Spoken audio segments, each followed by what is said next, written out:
It's the inaugural Totally Rad Christmas Awards. Hit it.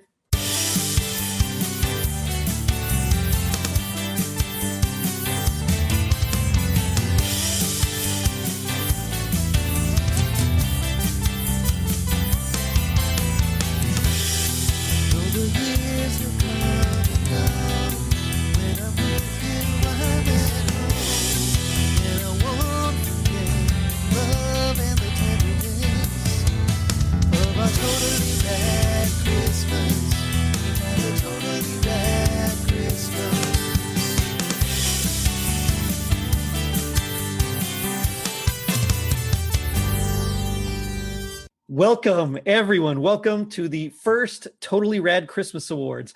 What an unbelievable night. I mean, the stars are all out. They're shining bright. I mean, I think I saw Tim Babb here wearing a Superman suit with a Santa hat. I know Mike Westfall's been through here. I saw Holly Cuomo. I mean, I think I even saw President Hot Dog run through here. This is just a great, great night. But, you know, I can't start this party off without my unbelievable co-hosts. So without further ado, let me say it was 2020, but it was all about the 80s. I'm your host, Jerry D, with a spectacular evening of Totally Rad Christmas, the podcast that talks all things Christmas in the 80s. Toys, movies, specials, music, books, fashion, and fads. If it was gnarly during Christmas in the 80s, we got it covered. Now, joining me are not one, not two, but three Totally Rad Christmas All-Stars. You'll know them as the bodacious elves from the radical 'Tis the Podcast. So it's my pleasure to introduce the ever-effervescent Julia Colburn. Julia, you look stunning tonight. How are you feeling? I'm feeling pretty good. I mean, I'm out here on this beautiful red carpet. There are no kids in sight. When's the last time I got to have an adult night out? Not very often. And also not very often I get to put on such a dress. Can I just say? Yes, so fun. Just lovely. Having the designers flock over me was so fun. Who did you end up going with? Who are you wearing? This is a little Donna Karan number, throwing it back wow. to the 80s when she was like hot stuff.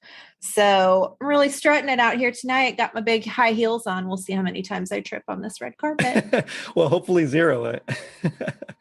But that brings me to the person right behind you. It is the magnificent Thom Crow. Thom, big night for you, bud. I mean, you're nominated for a few awards. You know, what was the atmosphere like in the Casa de Crow tonight? You know, I was on pins and needles. Christine is ever supportive, and Ellie is very excited to hear her daddy tonight. Hi, Ellie. I too had enjoyed getting dressed up. You'll notice my lovely limited edition hoodie designed by the 'Tis the Podcast elves, and I've got that coupled with the fall 2020 collection from H&M of sweatpants shorts. And I too am hoping that these heels don't trip me. I'm a little out of practice with COVID. I haven't worn high heels in a while, so hopefully I can make it like Julia without any accidents. And I see you got a manicure and everything too. You gonna walk the manicam? Should we zoom in on that? Let's do. Oh, there we go. And I'm just hoping. So pretty. I'm hoping that is hot. I feel solid. I don't think we'll have any wardrobe malfunctions this year. Well, let's hope not, for sure. I don't want to have to censor anything here. But finally, it is the angry elf himself. It is the amazingly admirable Anthony Caruso. Bro, come on. How excited are you to hear the results of these awards here? You know, I don't want to brag or be too optimistic, but I think I have a lot of this in the bag, just saying. And you know what? A great evening, because Julia agreed to sit between me and Thom in the audience. So I am so happy about that. Well, you know, it's I do the same thing at church. I got to put myself between the kids. So I love your outfit. That's a nice tux you got on there. It's very purpley. You know what? I went with my look is inspired by Christmas with the Joker. Oh, so. I know that's what you tried to pull off, but it looks a lot more like 70s. This is Totally Rad, which is the 80s. We're not going with the flowery shirts, Anthony. You had your chance to talk, Thom. It's the best elf's chance to talk right now. So you think you're going to be on the best dress list there? I have no doubt I'm going to be on the best dress list. And I already got a photobomb Todd Killian on the red carpet, so I know I've appeared in a few different interviews tonight. Todd Killian looking fantastic as Santa, by the way. I love his outfit. We always say he could make it work. And that red tux with the white ruffles, I mean, that's just spot on. The ruffles really do it. Let me tell you. I would be more impressed if he didn't say, Red Dawn was a Christmas movie. Well, now Todd Killian, I think, is going up against you in a couple of these categories. What do you think your chances are against him? I'm not worried. Yeah, some pretty strong words. I mean, there's some tough competition here. There really is. Mm-hmm. That toy episode in particular, I'm really, really worried about. I have a feeling that G.I. Joe is going to take it. I don't know. What do y'all think? There's a good chance of that. I'm feeling like that's a real strong one tonight. Yeah. Plus, I think Todd Killian's got a real good chance of picking something up tonight. Yeah, I mean, all the trades are betting on him for sure. I know for a fact that nobody's going to beat me when it comes to the most guest hosting, the most guest appearances on your podcast.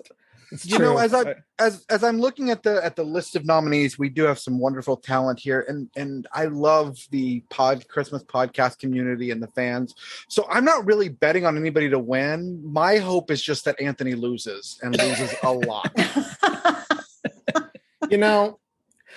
This is Jerry's award show. These are the Raddies. This is a Christmas award show. I stand by what I said, though. If it was a Festivus award show, I would reply to that by saying, I have a lot of problems with you people, and now you're going to hear about them.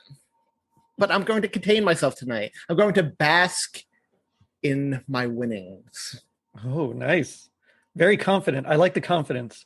Well, I know you're, people have been saying you're a shoe-in there for the Raddies New Yorker, so I'm pretty confident.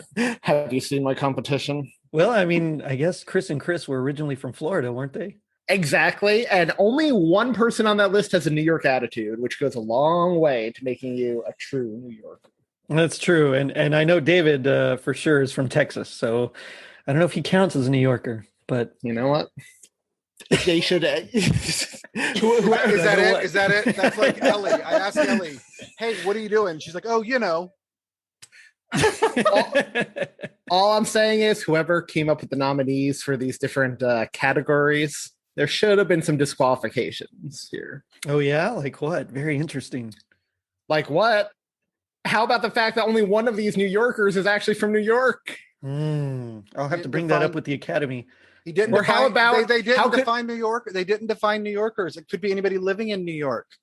Transplants call themselves by the name as well. Yeah, and some purists only say that people who live in New York City should be called New Yorkers. The rest of us look down on those people. Well, that's a whole nother story here. And I thought this was the Raddies, and you were holding in and basking in your winning. This feels like a rant. Plus, what genius even puts people with less guest appearances than myself in the category? They don't have to stand a chance. Well, I think what that's saying is that your contributions to those episodes were so minuscule that they don't even count as a full one. That's how I would take that if it were me. I would Julia, think maybe could you rein in the better. Child, please? Maybe I should do better. All right. You know what? Hashtag be best. Hashtag be best, Anthony. You know what, y'all? I don't know about Thom, but me and Julia have to get backstage and prepare for these presentations. So I'm just going to wing it. I'm excited. I'm excited to start seeing all the goodness coming out of tonight. Well, then I'll see you all inside. Thank you, Jerry. Right. Yeah, Jerry. And yep. Later, dude. What's that? Yeah. Okay. Yeah, I'm getting word the show's about to start. So let's go ahead and get inside, and we'll get to that first award.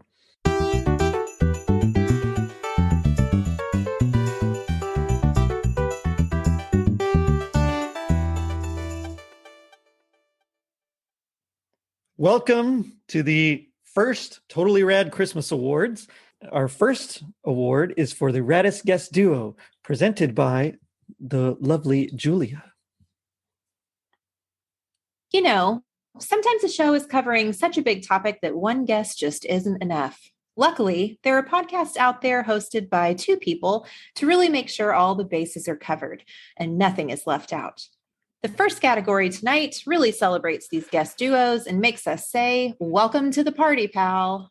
Nominees for Raddest Guest from Claymation Christmas Celebration, Mike and Rusty. Oh, Third Eye Blind. That Third Eye Blind record was like 5 singles on side A. I don't know anything on side B. Get to that fourth eye. So someone needed to arrange the tracks better, is what you're saying. Well, that's Or just maybe they arranged it perfectly. Yeah. Like, maybe they but did. the Yeah, lyrics- you're like, all right, next. You My cut it off analogy at a doesn't- certain point. My analogy doesn't work as well because, of course, the big showstopper is at the end here. So it would be like the Third Eye Blind record, but with Semi Charmed Life, the last track. The last song, yeah. Right, so, or something like that. I don't The thing about records is, those first few tracks will get you to buy it. right. Maybe. It's true. But Yeah. with a TV show, you have to like stay to the end to get like commercial money. From Scrooged, Chris and Chris. I think it's pretty accurate. I think it's pretty accurate too. It's pretty accurate. We're like even picking out like, oh, he probably works close to, Rockefeller Center because he's working with TV and he's across the street from it. They did a pretty good job of even like locations and all that kind of stuff. Yeah, it's definitely in like the very kind of like New York sort of characters. Like you have the taxi driver. We'll get into it, I suppose. But like he's obviously like a very New York kind of a dude. Right. And there's always other people that work with him, and you can kind of just tell like, oh, this is they're trying to do what they can to make it feel like it's like a New York. Like there's all kinds of different personalities and stuff that I'm sure it happens everywhere, but here we're so condensed and together that Right. kind of like weird personalities shine a little bit brighter. Yeah, I think they did a good job on it for sure. From Knight Rider, the fabled Saturday Morning Mafia. This episode was the same way. You kind of forgot it was Christmas at time because you were just moving from point A to point B, back to point A to point C, back to point B. Jerry mentioned a couple of them, but I kind of jotted down Knight Rider's tips to make an episode Christmassy.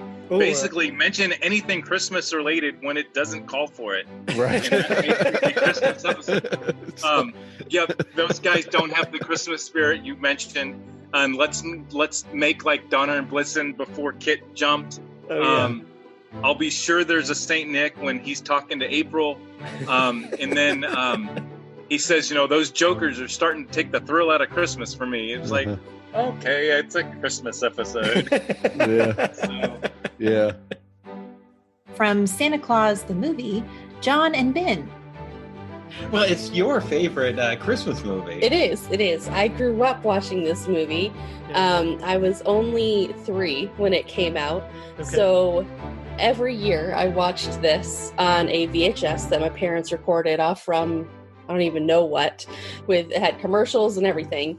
Nice. And that's how I grew up watching it. And then finally it showed up, in stores for you to buy. Mhm. And then when I met John, I showed it to him, and Well, up to this point, anytime you mention Santa Claus the movie to anyone, they go, "Oh, the Tim Allen one." Tim Allen, yep. And she'd go, "No, not Tim Allen. It's the other one, with the elf and the John Lithgow and everything."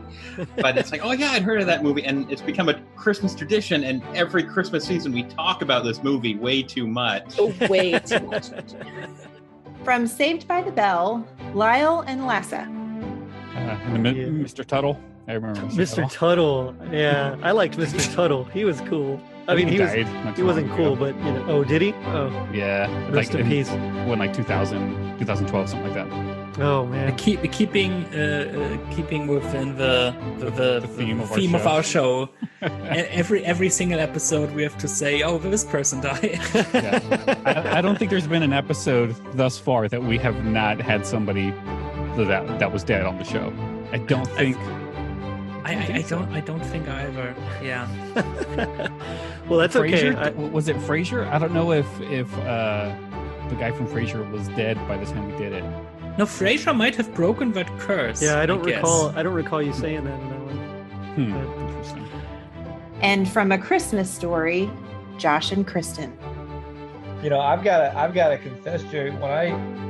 Every other time I saw that movie growing up, I thought it was set in the 80s. Oh yeah.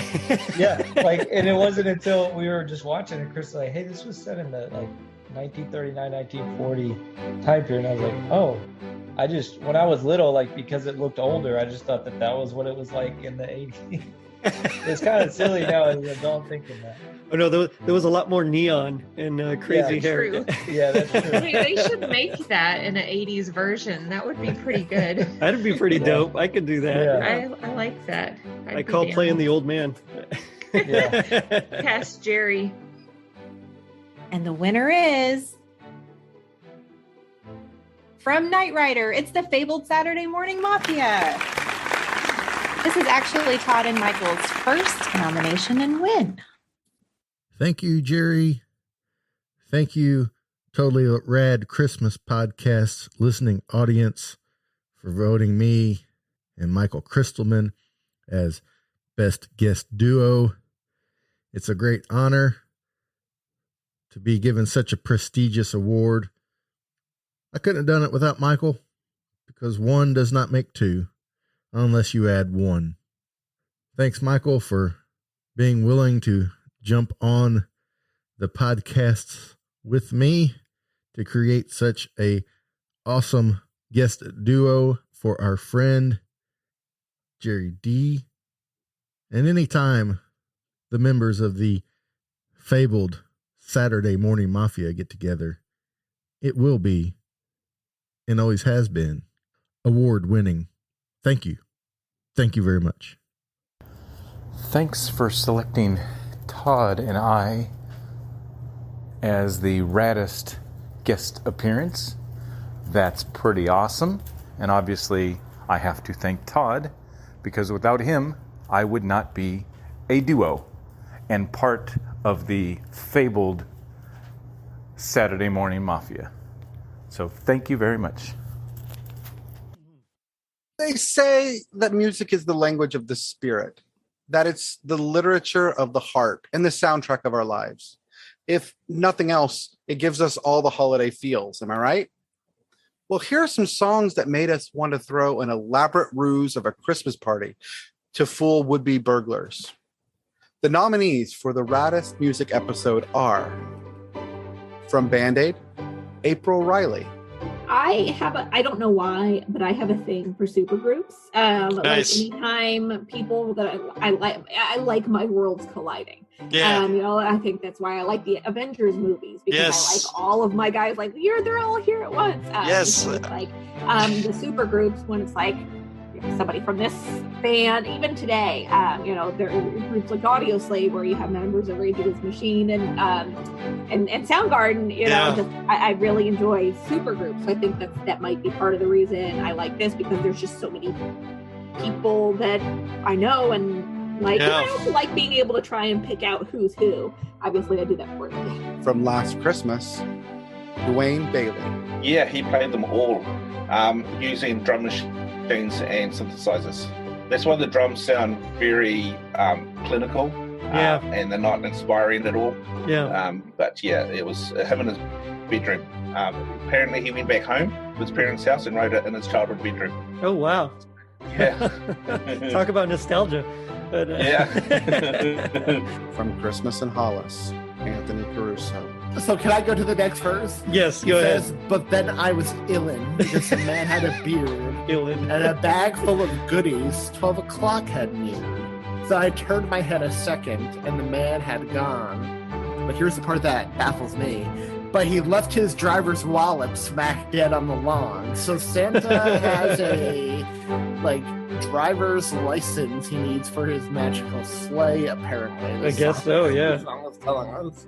From Bon Jovi vs. Sting, Ricky Misi. So between the song being resurrected from another time to putting his own twist on it musically as well as visually, that got me thinking, I've got to check out more of Sting's Christmas music. And he does have more. He does, And he does. And I like most of them, not necessarily all of them, but I do like most of them. So that was it for me for Gabriel's message, and how Sting suddenly went from being so-so and not so much a favorite to whoa, okay, he's got my respect with this song. And from Christmas Island, Scott Leopold. Well, and it wasn't, that polished, I guess the overworked studio feel that you got from a lot of stuff back then. Right, the overproduced. Yeah. And like you said, he picked some songs that at least at the time, you didn't really get a heck of a lot of on, if not on Christmas albums, you just didn't hear them. I mean, Toyland, that old Christmas Moon, Christmas Ball Blues. They were songs I had heard before, not a lot, but hearing it from Leon Redbone, they just took on a whole new life for me. And the winner for Raddies Music episode is Last Christmas with Dwayne Bailey. This is Dwayne's first nomination and win.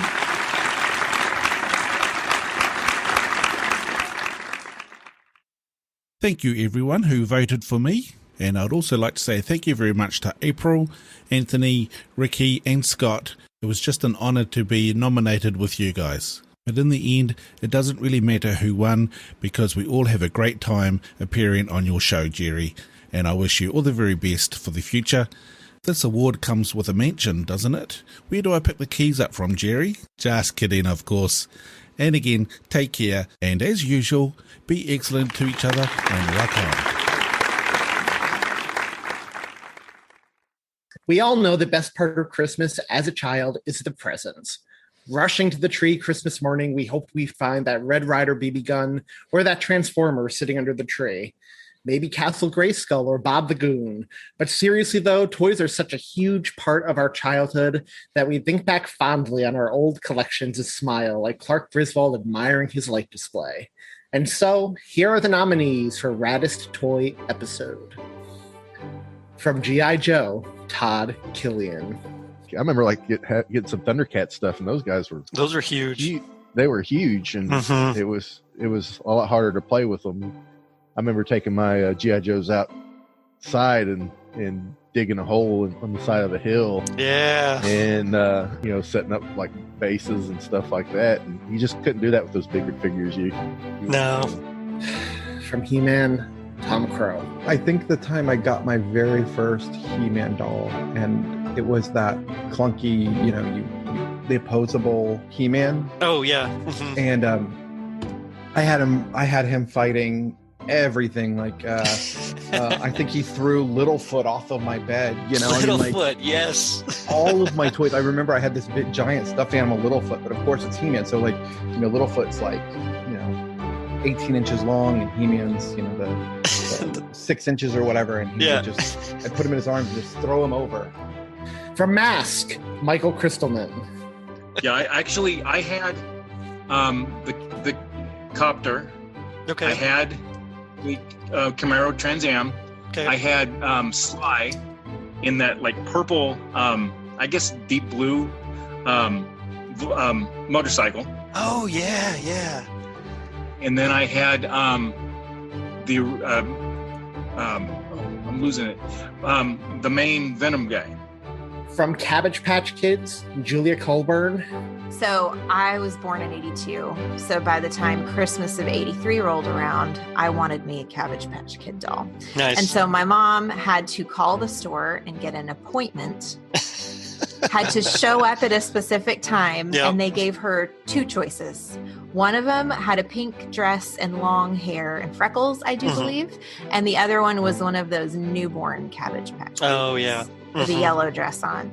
And I looked at both of them and I picked the newborn. And it was like my lovey for years upon years upon years. So I have all the love for Cabbage Patch.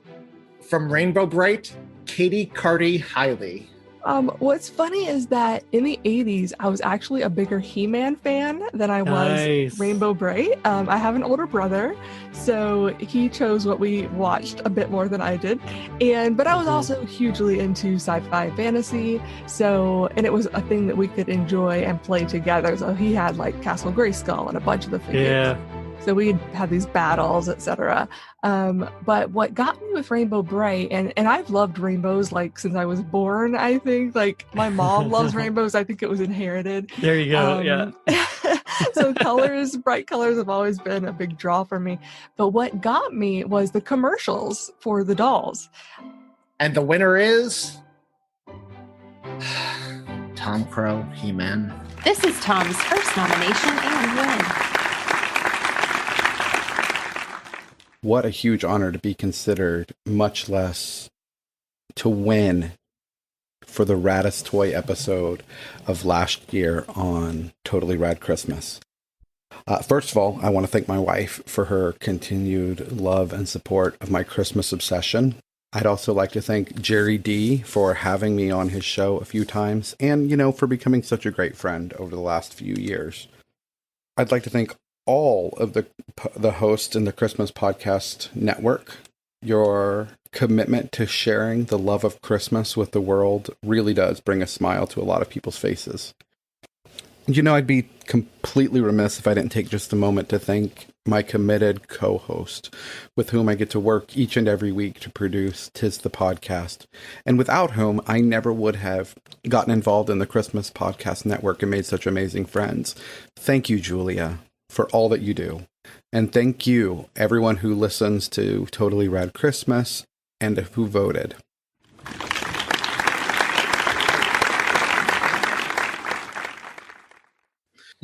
Every so often a Christmas special comes along that makes you just say, what the?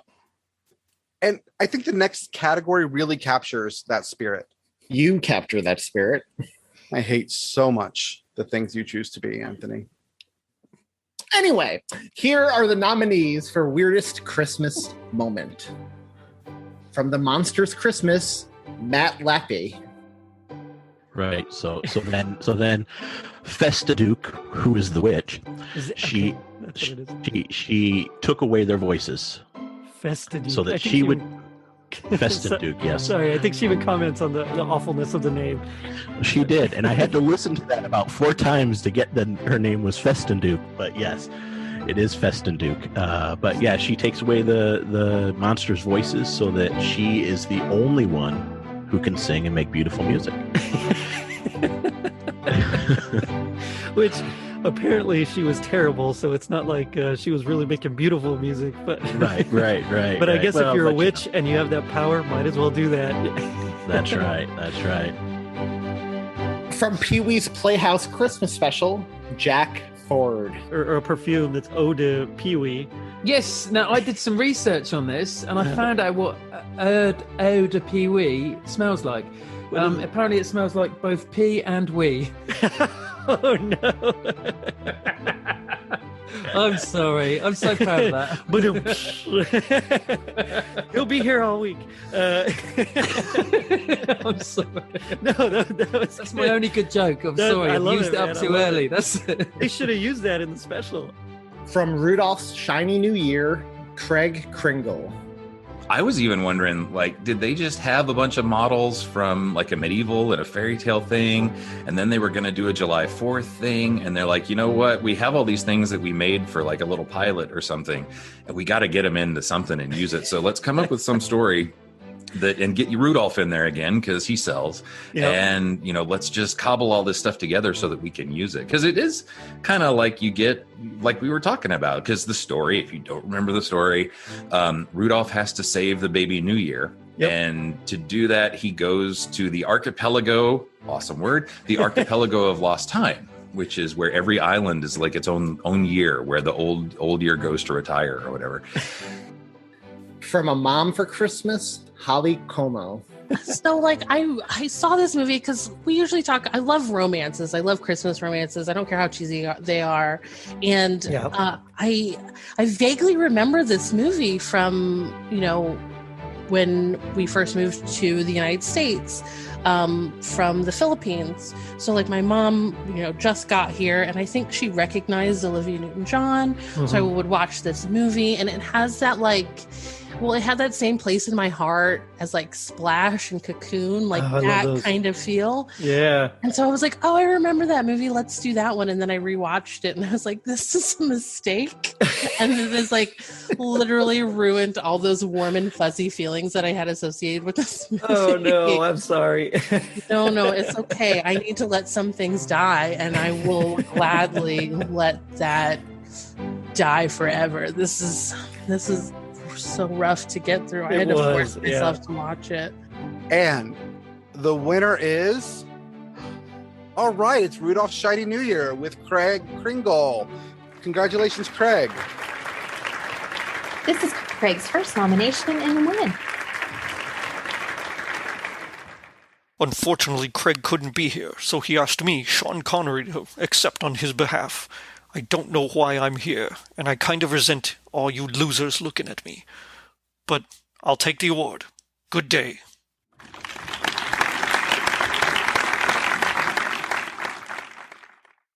Hey, Julia, so I have this friend named Todd who suggested this very next category. Oh, yeah?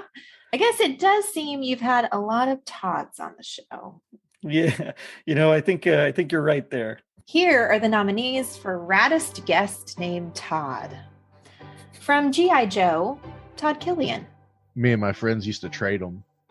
Oh, nice. Like playing cards, if you had something you really wanted. I remember one of my friends got Storm Shadow and everybody was going nuts. Storm Shadow, yeah. And, one of my friends basically traded all his G.I. Joes for Storm Shadow. It's like, that might not have been the best move in the world, but... From Knight Rider, Todd Killian. The bank manager confused me a little bit because I thought he was in on the robbery for a minute. Oh, okay. Oh, really? Because when the clown van pulled up, he runs over there and then he backs up to the passenger door of the van. He's like, "You guys are late." Like he was getting ready to let that guy take him hostage. And I thought, oh, the bank manager's in on it, so it's going to have a little bit of a twist. But then they steal his watch, and I'm thinking, why are they stealing his watch if he's in on it? But then we never see the bank manager again. So yeah, I guess they had ordered clowns for the Christmas opening of the bank. That's probably what it is. From Newhart, Todd Killian. Was one of those shows that came on, and we've talked about this before in the past, is one of those shows that my family did not miss. Gotcha. And I remember watching it as a kid and just loving it, but I kind of got all the big jokes and all the slapstick jokes. Mm-hmm. And I remember my dad specifically just literally cackling at the show. And it was just one of those shows that we did not miss, and we looked forward to it week after week because it was so well done and so well written. And Bob Newhart is probably, the more I think about it, preparing for this episode, more I think about it, I think Bob Newhart is probably one of my top 5 all-time comedians. From The Incredible Hulk, Todd Killian. Yeah, Ruffalo plays that great nervous, sad loser. Yeah, he does. With no self-confidence, Mm-hmm. And it's real tough to do, but he's also kind of got that little bit of a cool chill about him to where he's not super high strung like Edward Norton would be. Right. And it just comes across so much better. And the winner is... It's Todd Killian for Newhart. This is Todd's 143rd nomination and second win. Holy cow, I was not expected to win 2 awards. Two-time award winner. I am now have the honor to be the best guest with the first name Todd. To all the Todds out there, you know who you are because your name's Todd. And I just want to accept this award for all you. And to the rest of you who are not named with the coolest name in the world, Todd, to all you non-Todd people, we still do not know why the carpet is wet.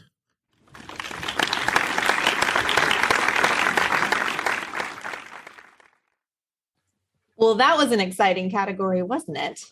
It was. And between you and me, I was pulling for The Incredible Hulk with Todd Killian. I was too. How funny.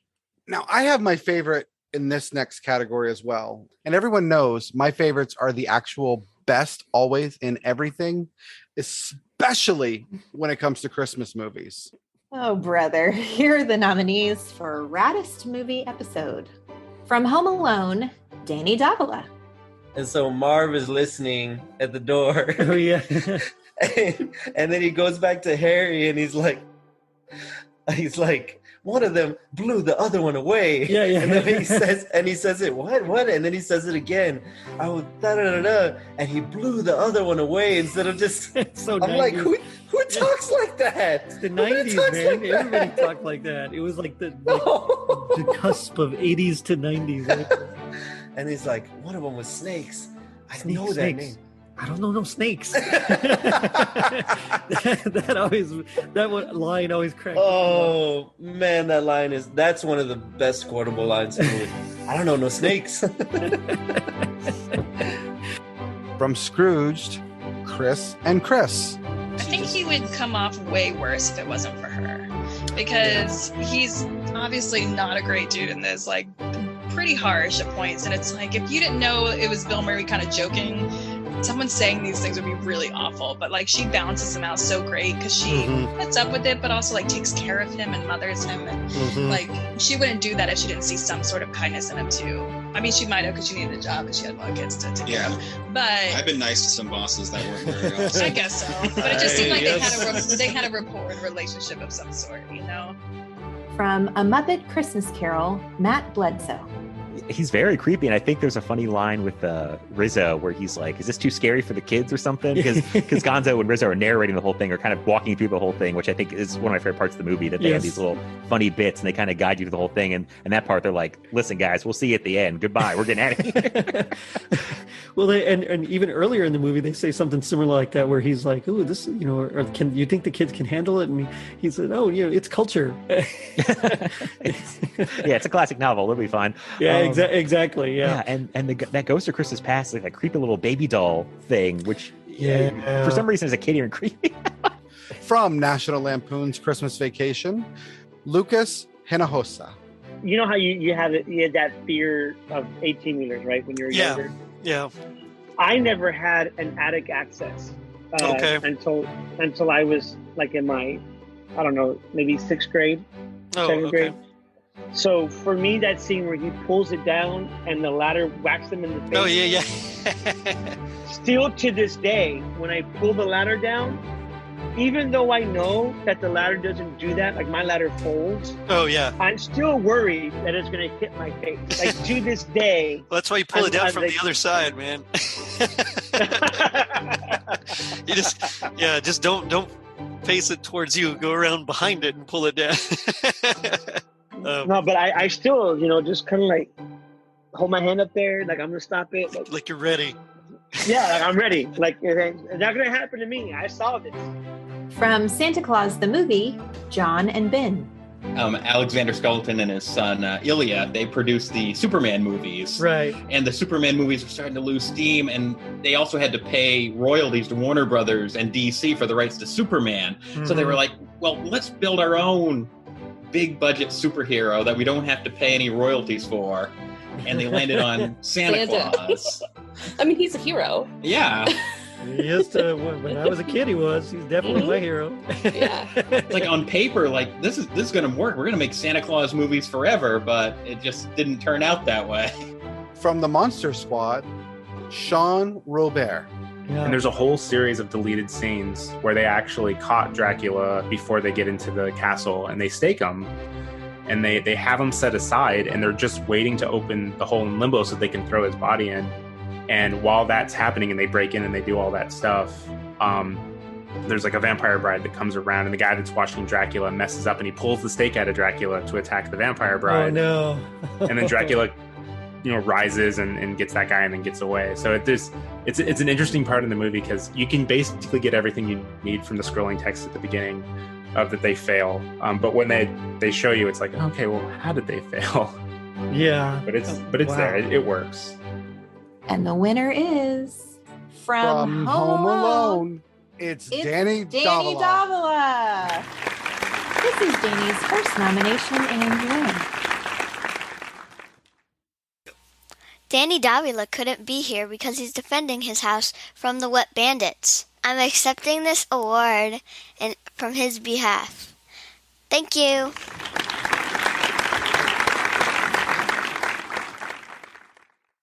Well, wasn't that an interesting comedy duo?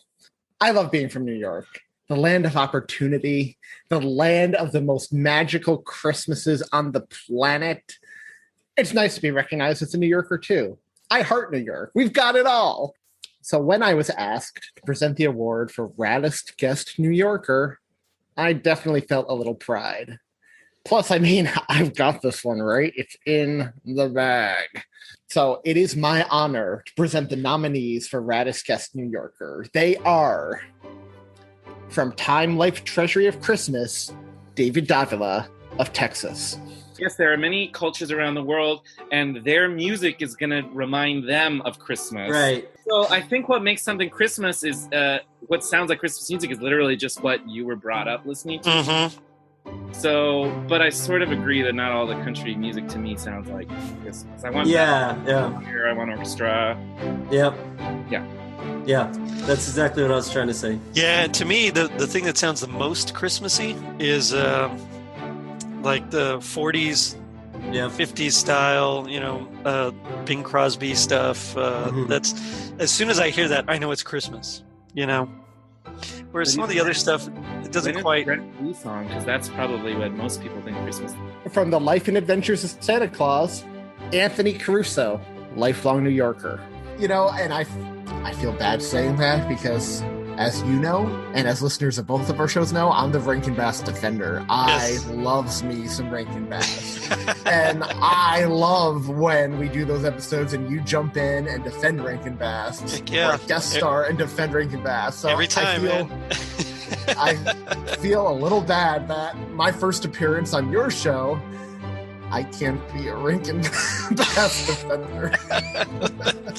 But I will say I did my homework. Right on. And I did it twice because I watched it again today. Oh, okay. in the hopes that maybe, it's just been a while, and I was just like, what is this? But my opinion did not really change. And from Scrooged, Chris and Chris of the great state of Florida. That's where what I was talking about before, one of my favorite moments of him when he's like yelling at her coworkers who are just volunteers and like screaming at their face in front of her. Like, you would never let someone do that to like your coworkers, or it's just, and then it was just too funny. That's how you know that she's like the nicest possible person, because no one else would put up with that. No one would put up with that. Would deal with any version of that. Like, even if it's like him at his peak before he becomes a better person, no one would deal with that. I deal with it a little bit. No, I'm just kidding. And the winner is, I've been waiting for this moment my whole life, y'all. Chris and Chris? What? How is this not me? What the crap? This is Chris and Chris's third nomination and first win of the night. Raddest Guest New Yorker. What a surprise.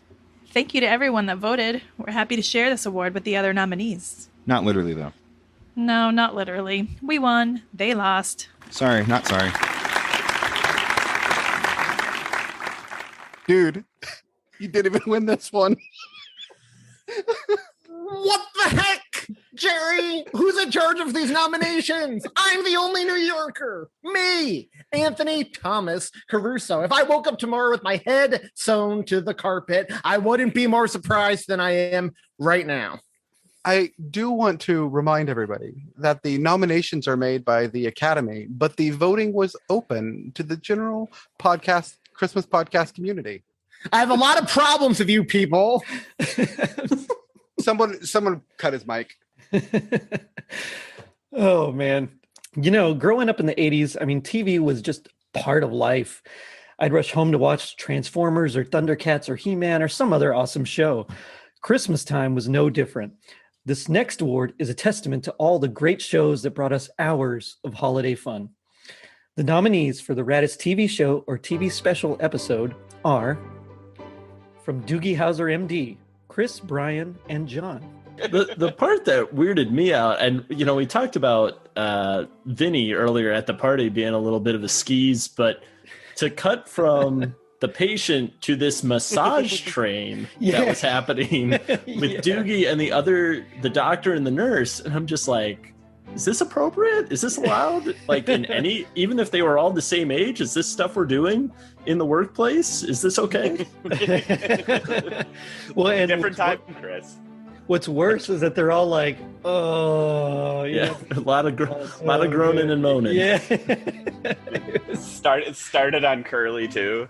Went very Harry Met Sally for a second there, and it's like, yeah, sure did. Yeah. Yeah, then he even goes like, "My turn," and so then they switch places. Yeah, I don't know about giving a massage to a 14-year-old boy. Yeah, maybe not, but I think it's okay to take a hard stance right now and say no. From Moonlighting Part 1, Michael Kristelman.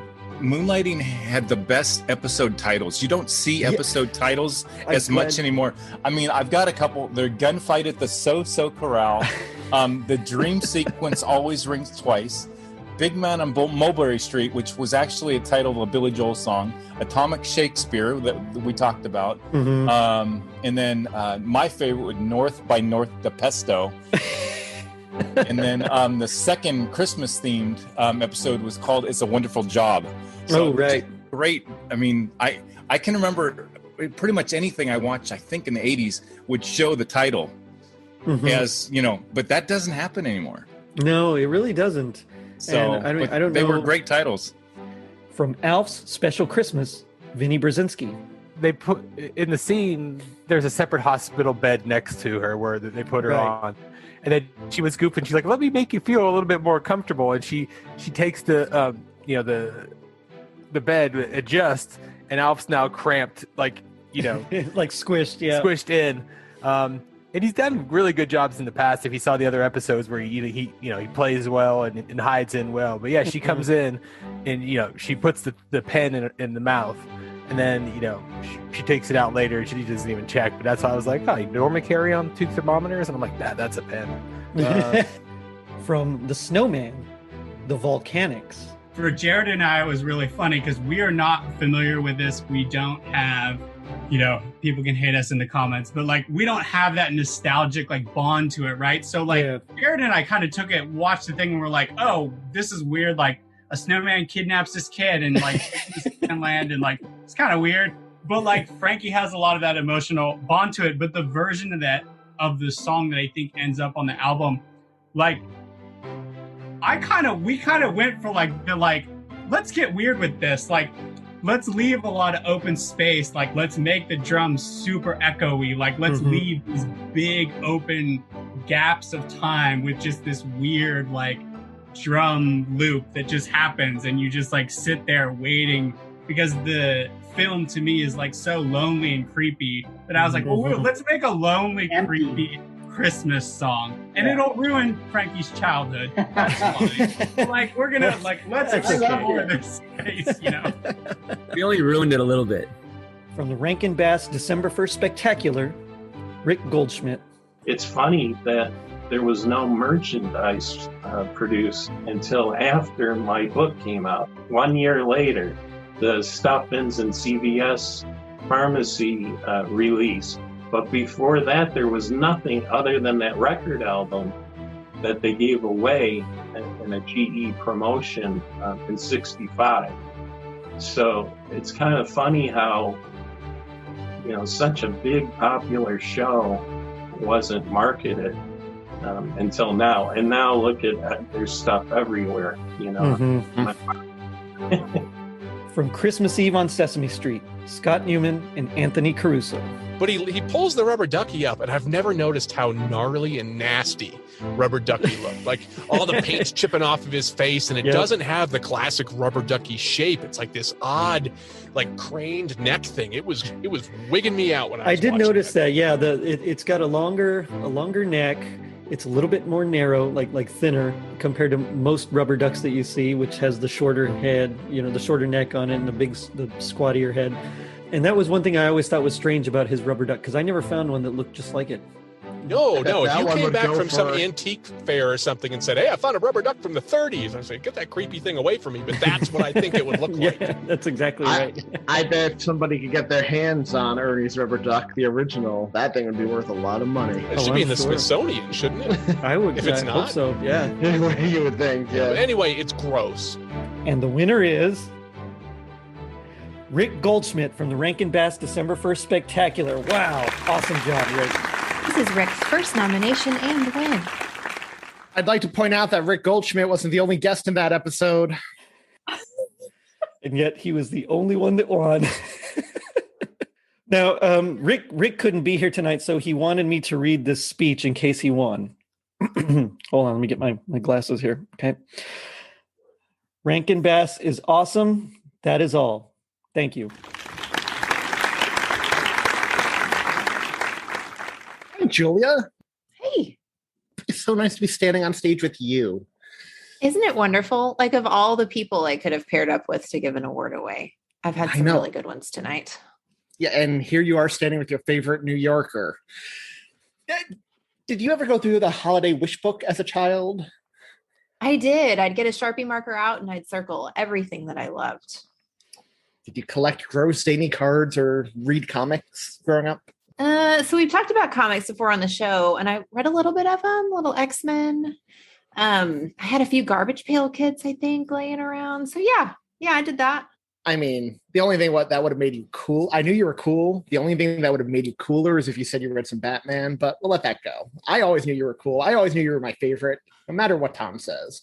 So here are the nominees for the Raddest Miscellaneous episode.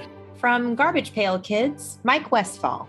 I was fascinated by them, but I never actually collected them. I just remember everyone else in my, I guess it was kindergarten class collecting them. That was 85. Yeah, I was in kindergarten. I just remember them all having their stickers on there, and I thought they were the coolest things because I thought I misheard. I thought I had misunderstood what Cabbage Patch Kids were when I saw these. I'm like, did I miss a whole layer of what these things were about?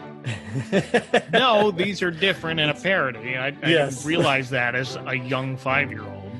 From Christmas Shopping and Wish Books, Vinny Brzezinski.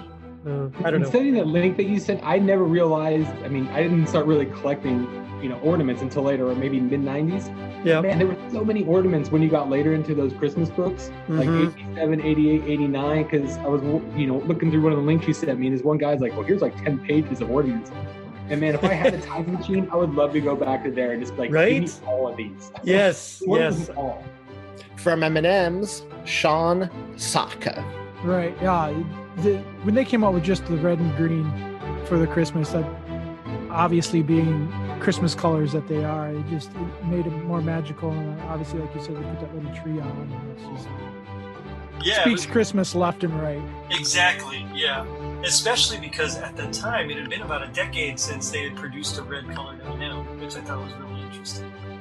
I didn't dive that deep into it, so that's interesting. So, and when you first said M&Ms on there, I don't know what I was thinking of the characters they have now, like red and yellow. Oh yeah, but those are from the '90s. Those are from the mid '90s, and that's the commercials that I was thinking of. But then you sent me the links to the commercials here, and I was like, oh, okay, now I remember those. From Choose Your Own Adventure, Jason Rhodes and Chris Sisley. Yeah. There was one about the Abominable Snowman, and even one about the Titanic. But the Abominable Snowman was the one that I couldn't think of a specific title when you brought it up, and then after I got to looking online, I was like, oh yeah, I remember these books. It took a little refresher. Yeah, The Secret of the Ninja. That one was cool because when you're young, especially in the 80s, there was American Ninja and ninjas were everywhere, and so to me, I remember Secret of the Ninja. Ooh, that sounds awesome. But ninjas have so many secrets. Apparently, yeah, they're the silent assassins, right? I remember coming across these. I remember it was a G.I. Joe one that I'd seen at our school library and thinking, this is amazing. I need to get the whole series. From Batman and DC Comics Part 1, Tom Crow. I remembered this one. I didn't know it was from 1970, but I remembered this one I had this one as a kid. And there's the scene Batman's cape comes around and it's got Silent Night, Holy Night on it. Yes. That is where I'm like, okay, I know I read this, and I know this does not look right. I had a sneaky suspicion. Once I got to that, though, I'm like, no, they've redone this. I like this Batman though. The artwork doesn't bother me. It's still, I mean, it's okay. It's not what I would love, but this fun, jovial, like real person Batman is weird, right? It is, yeah. I'm so excited. The winner is Jason Rhodes and Chris Sicily. And Chris Sicily for Choose Your Own Adventure. This is Jason's first nomination and win. This is Chris's fourth nomination and second win. Raddies miscellaneous episode. I am blown away. Looking back at the nominees, I cannot believe we won this one. We had a lot of fun recording this episode way back when. Jerry, Jason, and myself had even talked about getting together and doing another Choose Your Own Adventure episode, but then that kind of got shelved for a while. But the people have spoken, and I don't see how we can't get back together and do another one. So look forward to that at some point in the future. Thank you, everyone that voted, and most importantly, thank you to Jerry for putting this all together. This has been a lot of fun. I'm happy to be a part of it. Thanks again for voting, everyone. Hey, Jerry, Jason Rhodes here, sending out a thank you to all the listeners that voted for the Raddies, especially those that voted for the Create Your Own Adventure book episode for Best Miscellaneous. Recording the Create Your Own Adventure book episode was a lot of fun. It was awesome talking with you and Chris, and I thought it turned out really well. And hopefully I'll be on again soon, Jerry. Thank you.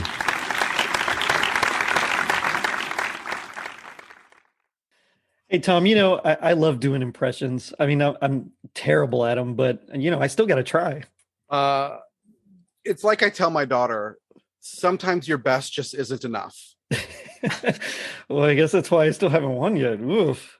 Maybe I should start bribing the listeners. What do you think? Keep the change, you filthy animal. Dang, that was pretty good, man. Here are the nominees for Raddies Gag Me with a Spoon impression.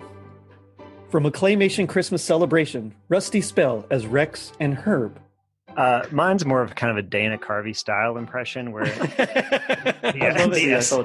essence of the thing without being too literal.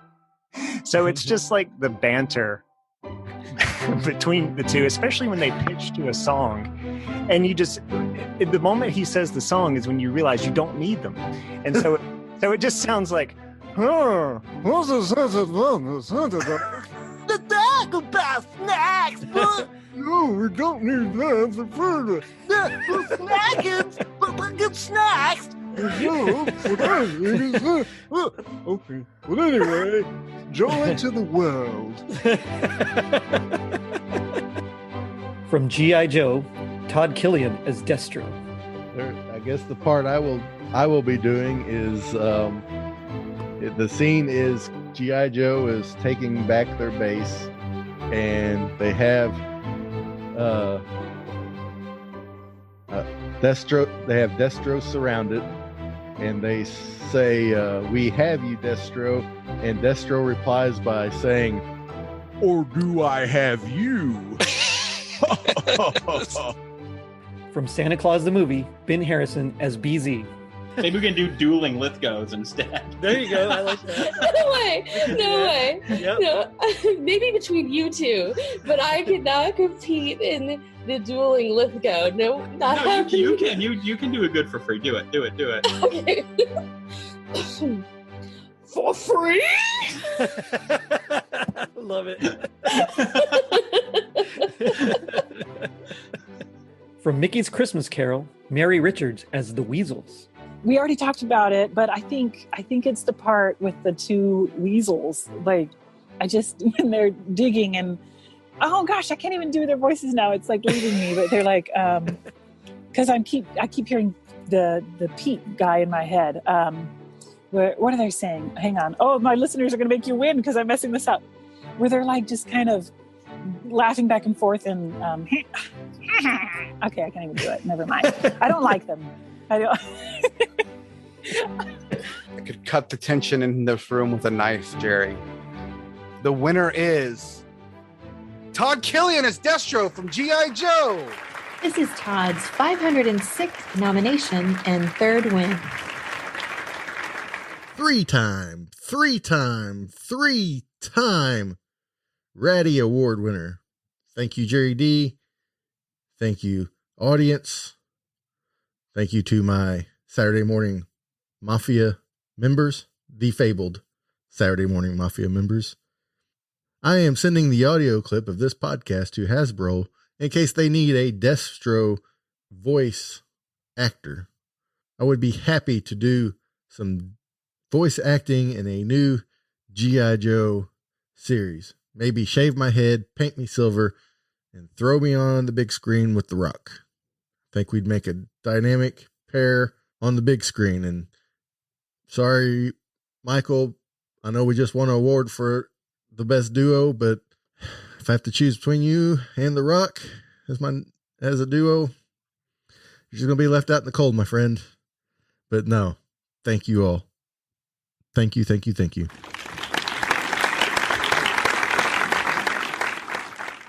Wow, what a nail biter that last one was. Anthony, sometimes guest hosts are just so awesome. You dig? Yeah, I dig. So why wasn't I nominated for this award, Jerry? I mean, it's Academy and download numbers or votes. This award show is rigged. So the nominees for Raddies Christmas Podcast guest host are from Married with Children, Scott Newman. But part of the charm of this episode is that black title card that's at the beginning. Yes. And I don't have the exact verbiage that was on it, but it said this depicts a Bundy family Christmas. It might be very upsetting to younger viewers. Yep. Yeah, viewer discretion is advised. And boy, I don't know how old he was. I'm going to say I was 11. As an 11-year-old, wow, I can't wait to watch this. This is going to be fantastic. Oh yeah, I mean, right away it sets the tone because something. Yeah, it does. It does set the tone. You're right.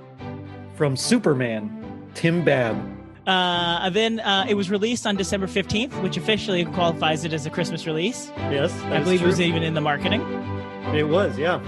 Also, it's about a guy who wears a lot of red, who lives in the North Pole and flies all the way around the world.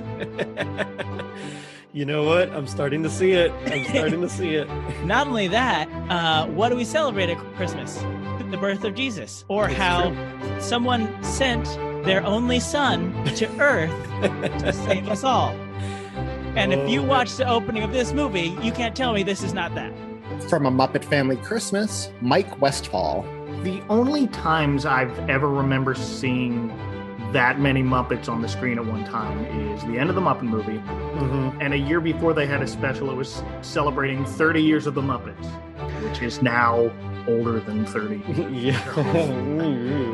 It was like a banquet style almost, where they're all sitting in a banquet hall having dinner, and they were all kind of there, and everybody was wearing formal suits. It was cute. But then there was this. This was more huddled together because they all have to kind of cram in the farmhouse. Yep. And again, my friend Carl and I counted. We ended up there were 105 different characters in that farmhouse. 5. Oh my gosh. And I think that included Jim Henson at the end washing the dishes. Oh, okay. He's Muppet-like. That's a lot of Muppets. That's a lot of people's arms hanging up in the air. From It's a Wonderful Life, Cara Zelaya. She always seems to be very content to be in this town, right? She seems very content with this life. And it's interesting that when that shift doesn't come to him until he has that moment of crisis, Right. Because she's just she's thriving, she's perfectly happy with her house, which is a whole other plot point. There's so many. But she's happy. She doesn't want a rich husband. She has the opportunity to marry rich. She does, yeah. And then she's not interested in that. And it's so interesting because part of me is sentimental and is of course I understand giving your dreams up. And then the other part of me is George, everyone around you understands how special you are. Exactly. From Gremlins, Manny Torres. I looked at the Christmas Village part, and there were only 3 things on Sunday. And there were about 20 things today. Oh, wow. And I start grabbing stuff, and I'm like, wait, it's still Wednesday. Okay, let me grab another one and another one. And I grab some lights and some people and a little dog trying to put his letter to Santa in the mailbox. Nice. And I told my wife, no, okay. The wallet. Nope. Let's keep going. We do that every time we see new stuff. We just go for it. But it's Wednesday. We usually do that on a weekend. Right. So I guess this week is going to be double. So we go by, but I mean, it seems like cart full. And next thing I know, my Gremlins movie came out to $148. And I will share on social media. From Christmas Favorites Extravaganza, Robert Nicholas. Okay, if I had to pick number 5, I am picking, oddly enough, a TV movie called A Hobo's Christmas. Nice. I can't say I'm familiar with that one. It sounds interesting, though. Tell me about A Hobo's Christmas. Okay, well, basically, the whole premise revolves around, well, a hobo who rides into Salt Lake City with his other hobo friends, who has basically decided to go visit his son, who he has not seen in many, many years. And after contemplating whether he really should be doing this, he goes to the nearby YMCA, gets a shower, puts on his first brand new shirt in years, and just goes to go see his son and his grandkids he's never met. From He-Man, Tom Crow. We found this kitten that had been abandoned and brought it home. I named it She-Ra. Nice. She-Ra later became He-Man. Once we realized there were some differences, and he refused to stay in the house, so he was an inside-outside cat. Oh, and gotcha. I think the naming had done something to him because, most cats' necks have a slope from their head to their back. His was a giant mass of muscle. Oh, wow. And outside, he was this very vicious cat. You just didn't talk to, or touch or get around or anything. But when he came in, he was a sweet, lovable cat. Well, my great-grandmother made the mistake of picking him up. Oh, no.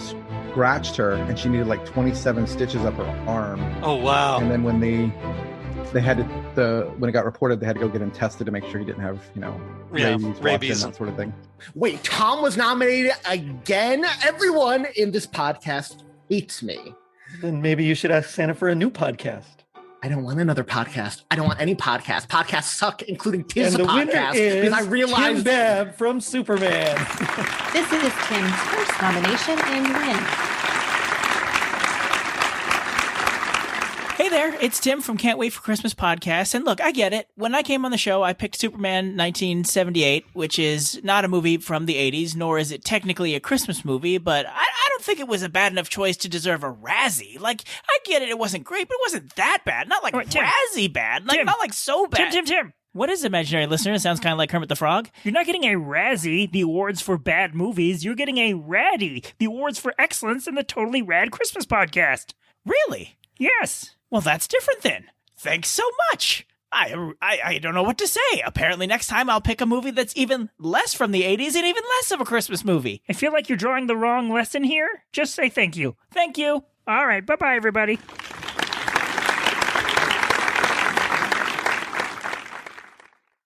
And I think this is the inaugural silencing of a mic for the Raddies as well.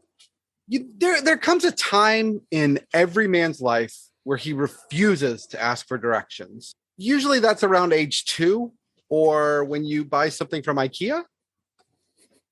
Luckily, we have some dope travel podcasts to suggest fun activities and sites for which we'll never need to ask. It is still a travesty. I didn't win Raddest New Yorker. I am the only legitimate New Yorker. Dude, you're not presenting this award. Get off the stage. Here are the nominees for the Raddest guest from a Christmas travel podcast. From Scrooged, Chris. I mean, watching this too, we were thinking, PC wise, and this is not maybe necessarily something that we carry on now, the in-office violence of sorts, like a fired employee coming back. Like, this is very, terrifying nowadays, Well, yeah, But yeah. back then it was funny because it wasn't, it was a little more far-fetched, where now it's like, oh my God, It's a little more sensitive nowadays, Yeah, it's like reality. Oh, it's horrible. But he makes it so funny. I mean, that's where obviously his personality comes out, like his acting skills, what we really love Bobcat for. From Ghostbusters, Chris and Chris, winners of the Best New Yorkers. I mean, it's got to be just some sort of Vigo thing, right? Like he's just I don't controlling know. him. It seems like Oscar because this did a kid lot doesn't more walk. work. Like he was way more excited about the opportunity to go and hang out with Vigo. Yeah, to like but- walk out onto, and it was so awkward to see him kind of standing on like the ledge. Yeah, but the kid obviously doesn't walk yet, so it wasn't him walking. It had to have been he was controlled of some sort. But I don't know. I'd love to know the inspiration behind Janusz and the elf. Like, why was he a nanny? Why did he have like what was the inspiration? No, for you have to it? assume at some point like he like kind of like conjured that look to go get it. Like, why would you be like a female nanny? I mean, I don't want to assume, but I'm sorry. But like, why would you want to be a female nanny? Why would you and just be like Why can't it just be specter? Janusz? Or just- Because yeah. it's obvious that it's you. And from Choose Your Own Adventure, Chris. We might get to it later, but like the Enid and like the main character both get trampled basically by all the adults running out of the building when it's on fire, to where like the main character like loses consciousness and then wakes up the next morning. Yeah, it's actually the 26th. Like so. Oh he yeah, was- So he slept for he lost consciousness for like a whole day. And the winner is from Ghostbusters, the Raddies New Yorkers, Chris and Chris. This is Chris and Chris's fourth nomination together and second win. What was that first win for, Julia? I believe it was for the Raddest New Yorker Award earlier in the evening. Raddest guest from a Christmas travel podcast. The competition for this one was tough. I really didn't know who was going to take this award. Thank you to everyone that voted for us. Thanks to Jerry for putting this all together. But I'm not going to lie, the tension caused by this category divided our household, possibly even beyond repair. Also, thank you to Bill Murray for giving us 2 reasons to be on Totally Rad Christmas. Thanks, Bill.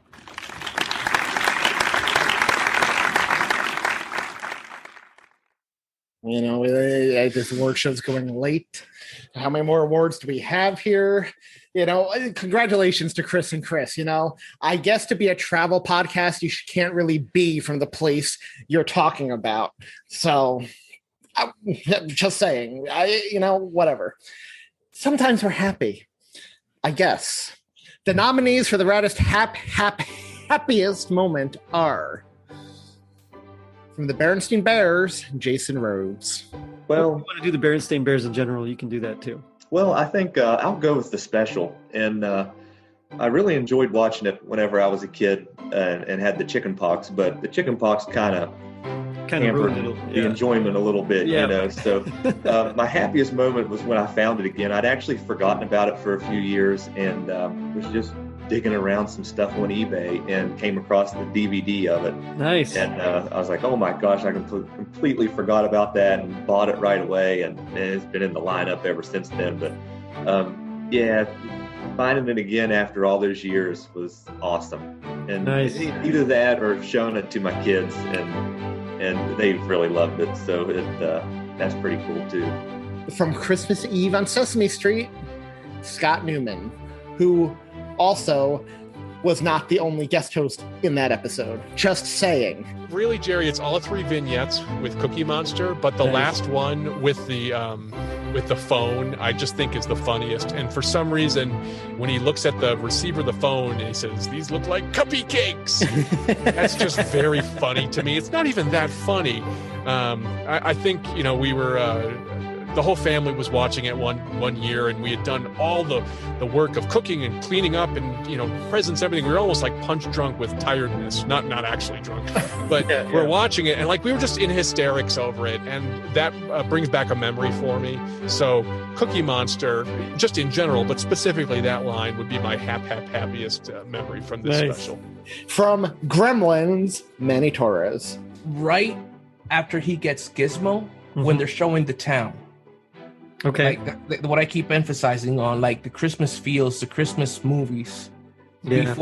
Before we see Mrs. Deagle. Yes. After Gizmo, before Mrs. Deagle. Okay, right on. Yeah, she's funny because she's kind of like, as I mentioned, she's like the Scrooge, except she doesn't get any redemption. or the Grinch, who also doesn't get any redemption. I mean, she's just like Mr. Potter, I guess, from It's a Wonderful Life, just the evil. She gets to fly. She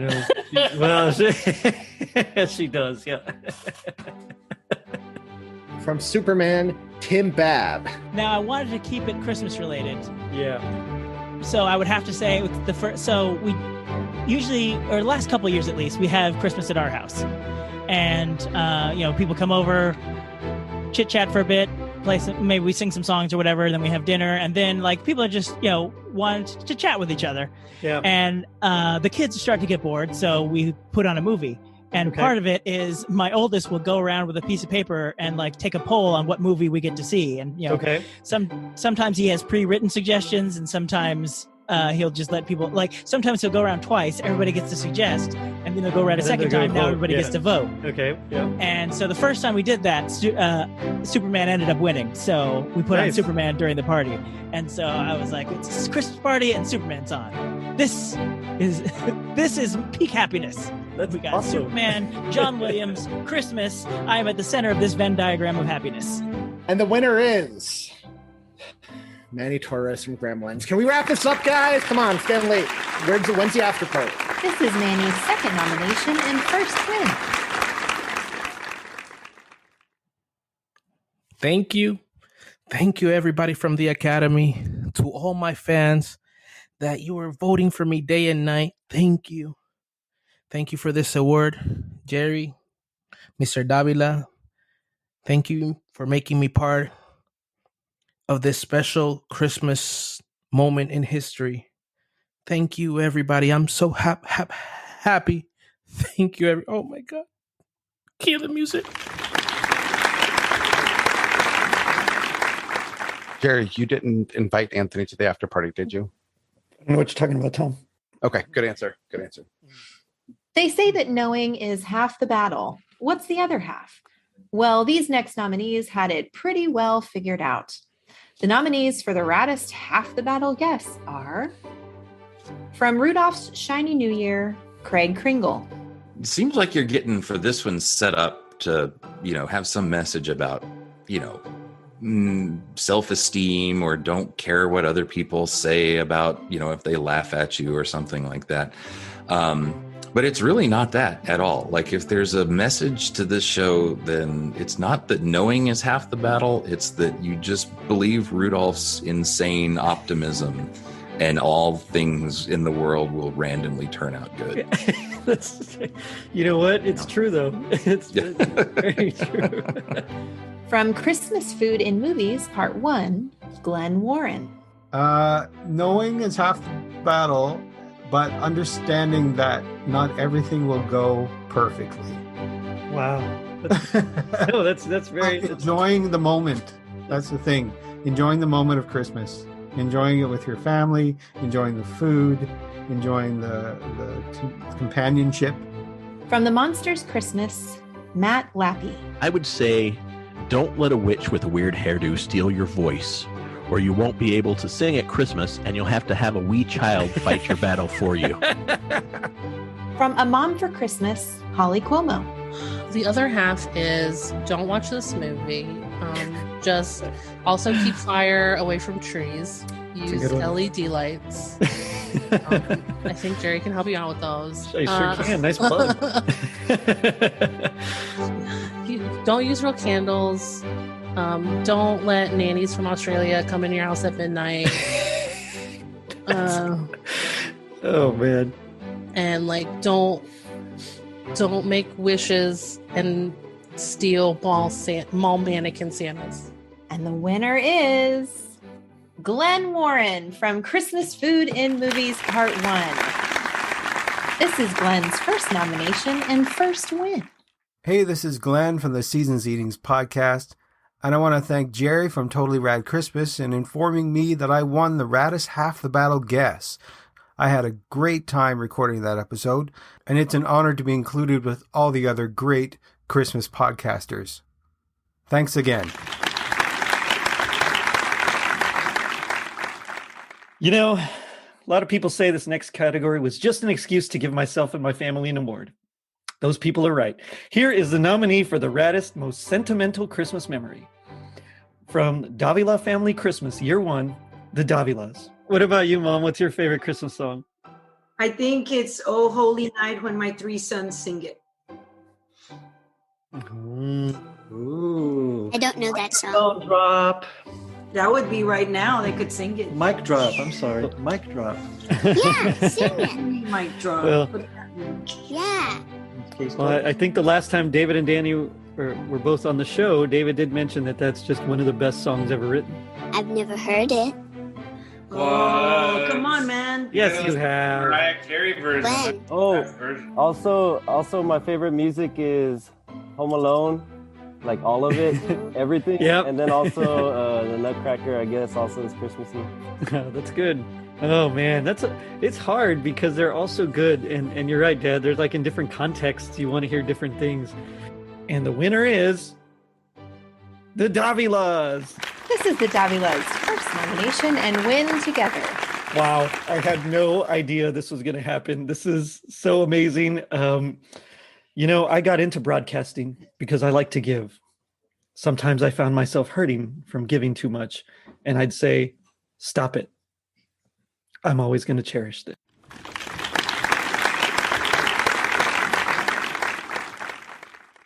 If you need any other proof that this award show is rigged, acting like one of the most famous New Yorkers, FDR, yes. I remember him decrying rigged when he didn't get his way.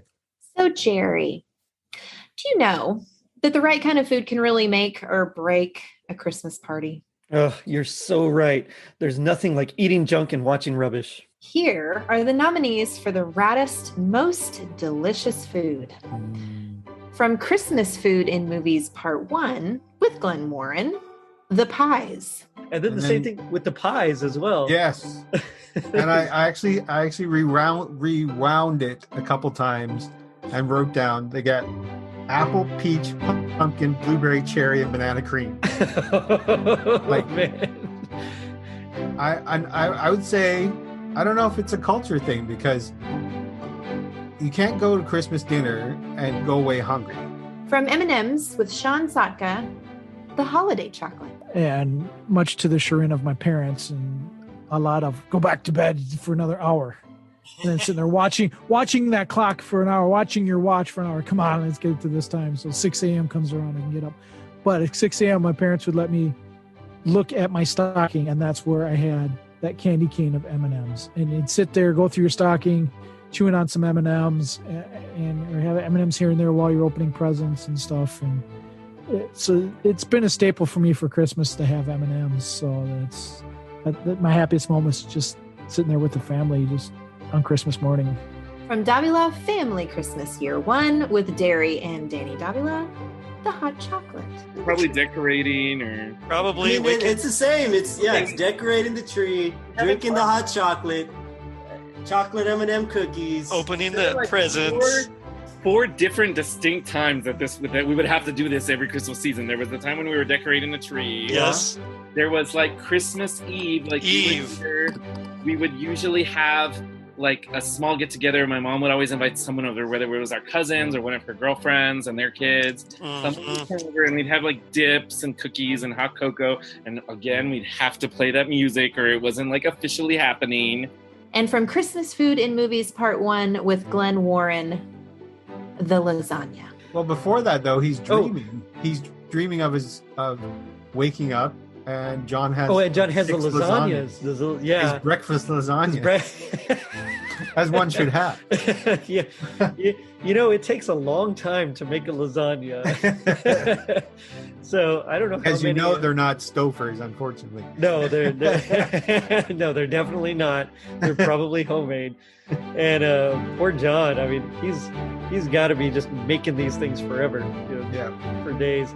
And the winner is The Pies from Christmas Food in Movies Part 1 with Glenn Warren. Oh, congrats, Glenn. Yum. This is Glenn's second nomination and win. Hi, this is Glenn from the Seasons Eatings podcast, and I've been informed that I've won the raddest, most delicious food for Christmas food in movies category. I want to thank Jerry for all the hard work he's done, and I had a great time discussing the 3 Christmas movies we had on that episode. And it's always an honor to be included in all the wonderful Christmas podcasters out there. Thanks again, Jerry, for all the work you do, and I look forward to hearing many more episodes in the future.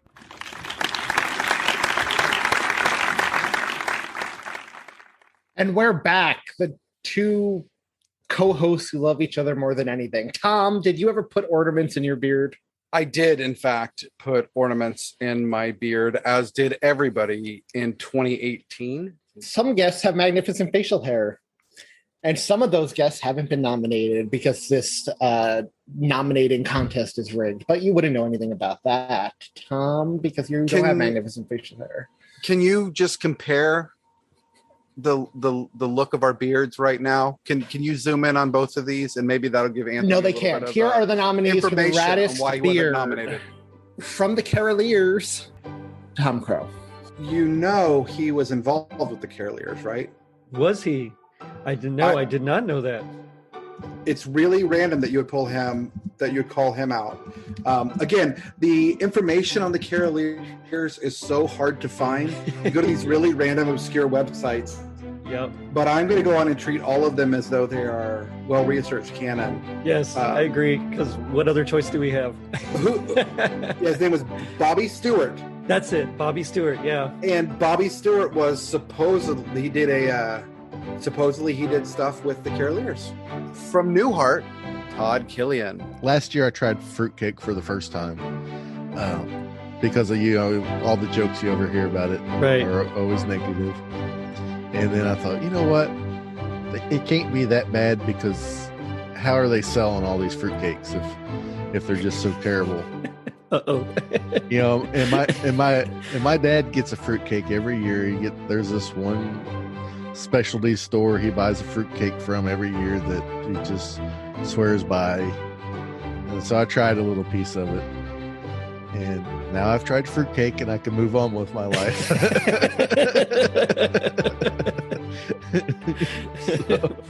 Gotcha. Yeah. From Blackadder's Christmas Carol, Adam Parker Simon. It's not. Yeah, it's sort of charity collectors, I suppose. I think they're orphans, aren't they? Those three boys. I think so. And then they're sort of. Yeah. I wasn't positive, but I think the orphan master, I suppose, that looks after them. But I think they're described as orphans on the back of the DVD box I have. Yeah. Oh, I gotcha. The enormous orphans is how the DVD box describes orphans, them. Yeah. Well, he's a beadle, is what the man is known as, and I think a beadle was a Victorian term. Mm-hmm. Yeah, for someone that would sort of look after the poor and needy, and especially orphans, and do fundraising, usually in a Christian setting of some kind. I gotcha. So I think that's what the character's playing. From Choose Your Own Adventure, Chris Sisley. And if this all happened in the past, I imagine that it's people are in the future are aware of it. So maybe when he fell down and disappeared, the mom was like, "Oh, he must be on an adventure in the past." Yeah, he's one of those magic time travels adventures. From the Dukes of Hazzard, Jason Rhodes. And I mean, there is, like in this episode, there were guns present, but there's never a gun fired or anything. Nope. The Duke boys always solve everything without usually violence. There's a fight here and there, they generally get tied up in an episode. It always ends peacefully. Yeah, which is again something else that you really don't see. No. And from Doogie Howser, MD, Brian. All right, I'm gonna get right up on the mic for this one. How can you guys? Is this okay? Yeah. Intimate. All right. I am also going to be playing the role of Vinny for this segment, and go, hey, you're a real beautiful couple when you're kissing. And scene. And the winner is Jason Rhodes from the Dukes of Hazzard. Dukes of Hazzard.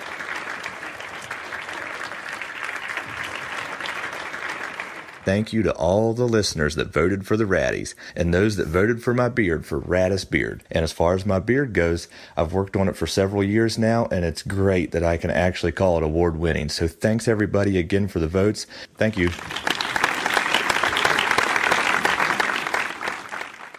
Isn't it a lovely night? Define lovely. But I will say, regardless of your definition, it's just lovely being here with you, Julia. And just like tonight, some guests are very lovely as well. They're such a delight to speak with and listen to. Gives me the feels. Here are the nominees for the raddest, kindest guest. Starting with the best, though I may be biased, as she is my co-host. From Cabbage Patch Kids, Julia Hallburn. Oh my gosh, I didn't know I was nominated. If she doesn't win this award, I will burn the Raddies to the ground. I can't. I have a hard time parsing it into one moment because my childhood exists with Lily. So she was just always there. And we lost a dog at some point in there. And I remember, Lily being my refuge a little bit, right? I could sleep with her every night and I had something I could squeeze and love on. From Santa Claus the movie, Ben Harrison. It's very sad to think of like what her life must have led up to for her to be living with her step uncle in New York. How do you get to that? From a Garfield Christmas special, Art Kilmer. We have experienced someone loving us before, hopefully. Right. We learn from those good examples and to take what we've learned, how other people have loved us, and then show that love towards others. It's such a powerful thing. And I think it's really interesting that what Garfield says there, that it's not even the giving. You hear that a lot. It's at Christmas, it's not about getting, it's about giving, or I think that has a good point, but he really takes it, I guess, deeper, and it's to the next level. Yeah, it's not even about giving. You might not be able to give something, or you might be able to give something that you just cobble together with old farm tools and give your cat tetanus or something. But it's that loving, that act of those acts of love that we are capable of, and that I think we really need right now. From Mickey's Christmas Carol, Mary Richards. I do too. Yeah, I totally do too. It's just so fun. It's just, the music, as soon as it started, I was like singing along. Most of the words kind of came back to me. I just thought, I love this. And my high schooler, I know. Yeah. My high schooler goes, oh yeah, they used to run all the credits before, didn't they? I'm like, well, yeah, but they're making it enjoyable for you, Right. Yeah. So, from Bon Jovi v. Sting, Ricky Meese. But I think that's also the wonder of Christmas, is that there's room for all of this. There's room for the sacred, to the fun and lighthearted, to the belief of Santa and all that comes with him, to the decorating and to the lights and to the Christmas fun, whatever that may entail. And I think that's also what makes Christmas special. It's that all of these things can coexist together without overriding each other. For me, Gabriel's message wins out just because of its sound, its poignancy, its delivery, and because it was such a surprise with the way Sting was able to get it out. I've seen him perform it just, online, and I feel something with it. And the winner is, I really want to pull a Moonlight here, Julia. I am so sorry. Art Kilmer from a Garfield Christmas special. This is Art's first nomination and win. Hey everyone, this is amazing that I won the Kindest Guest Award for the Totally Rad Christmas podcast. Thank you so much to my fellow nominees, Julia, Mary, Ricky, and Ben. You all are wonderful and some of the nicest people I've ever listened to. I just want to thank you, my fellow nominees, for helping to spread Christmas cheer through many wonderful acts and words of kindness. So thank you. Thank you, Jerry, for this. This has been a lot of fun, and I'm looking forward to another great year of podcasting. Take care, everyone.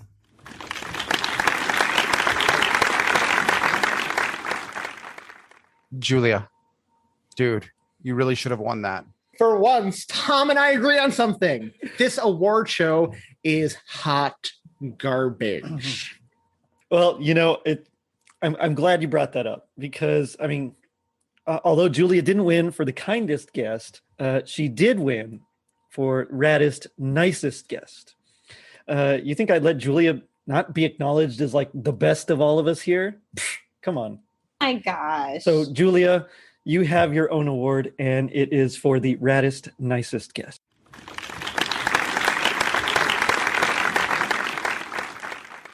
It's been a lifelong dream to stand up here on this stage and hold this gigantic trophy.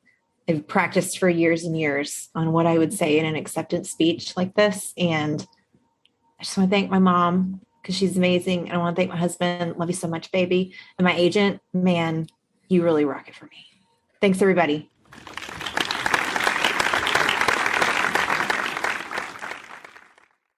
Thom, bro, I've had a lot of guests come back on the show a few times, haven't I? Dude, you have. It's totally rad to talk about retro stuff with you. Everybody is lining up to do it. Has anybody ever told you no? The nominees for the Jerry D Award for the most guest appearances are Anthony Caruso with a whopping 6 appearances.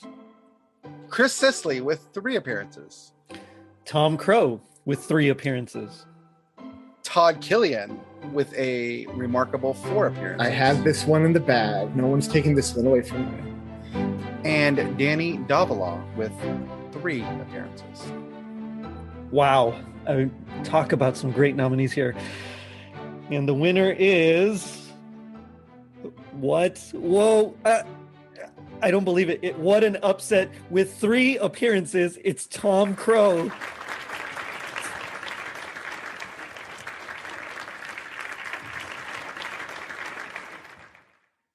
What the crap, man? This award, I'm done. I am done. I'm done with the Raddies. I'm done with his podcast. I'm done with President Hot Dog, who started this whole thing the minute he labeled me the worst and turned everyone against me. Well, that's sad. Quiet, you. This is Tom's 5th nomination and 2nd win. Wow.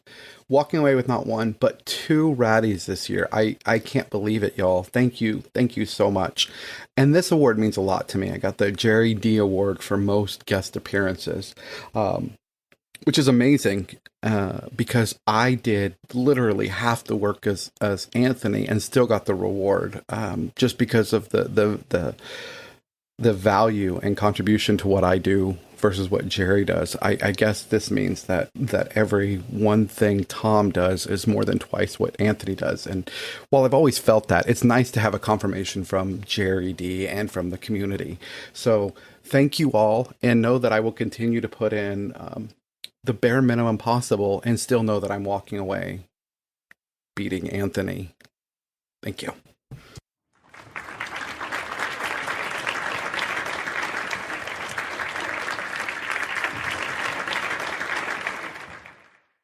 Can we wrap this one up here, Jerry? Let's go. Let's get to the after party. No one wants to hear this rigged ceremony anymore. Let's go. Let's end this.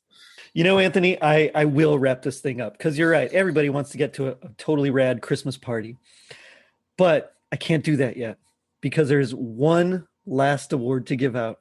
What's it going to be? The best co-host to Jerry Davila, the best host of the Raddies, Jerry Davila? I almost gave myself another award. You're right. But this one is actually the Raddest Clark Griswold Award. And it goes to you because you have the most heart of all the people on my show. Thank you for being such a good sport. Thank you for loving Christmas the way you do. And thank you for being here tonight. Congratulations, Anthony. But I do have to ask, you said he was such a good sport. Have you been listening for this episode? You had your time to talk. It's my turn. I really don't know. We give a lot of leeway on our show. Okay. Very. I really wasn't expecting this. I don't know what to say. I am very, very touched. And I will. And that's all we have tonight. So thank you for being here. Tom got multiple. How many times did Todd win or Tom or they all got multiple acceptance speeches and you're playing the rap music? We only had a place for an hour, man. We only had a place for an hour. We gotta go. Can you at least play Christmas in Hollis to wrap me up? Wow, what a great night. Thanks to everyone, all our listeners, my wonderful co-hosts. Thanks to all my guests, the Christmas Podcast Network, and the Illumipati.